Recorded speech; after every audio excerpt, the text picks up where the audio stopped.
който се казва Светослав. Здравей! Здравей! Какво обеща ти да ни изпълниш тук на публиката? За розовата пантера. А в публиката нещо друго ми обеща да изпълниш. Какво беше то? Ло, тигре, тигре, матата ми каза да изпее за розовата пантера. Сега, аз искам, остави го тате, аз искам да те попитам на тебе, кое ти е по-приятно. За розовата пантера или за О, тигре, тигре? За розовата пантера. Това по-ти е приятно. Да. Добре, сега вземи микрофона и това, което ти е най-приятно за розовата пантера, го изпълни по най-артистичен начин. Давай! О, тигре, тигре, имаш ли пари? Имаш ли пари? Стари бабички.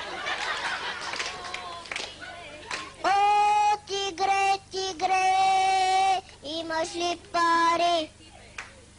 Имаш ли пари? Хубави жени.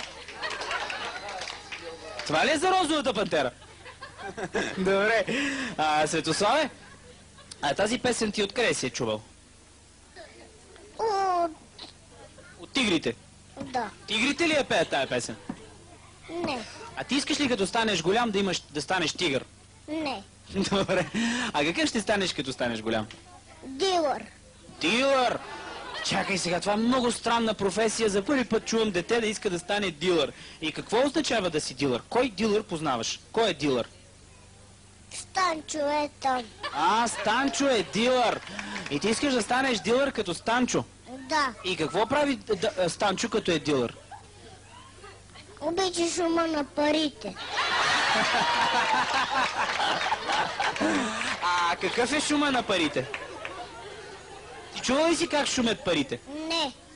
А той ти е разказвал, Да. че обича шума на парите. И ти защо искаш да станеш дилър? Щото тата ми каза. Ама значи тати иска да станеш дилър, а не ти. Моля? Да. Ясно. А ти какъв искаш да станеш?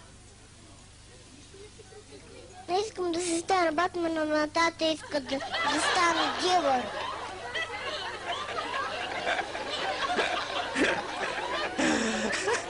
Значи, ти всъщност искаш да си станеш Батман, а тати те спира от тази една чудесна професия, нали, Батман, една уважавана професия в обществото, а ти искаш, той те принуждава на сила да станеш дилър.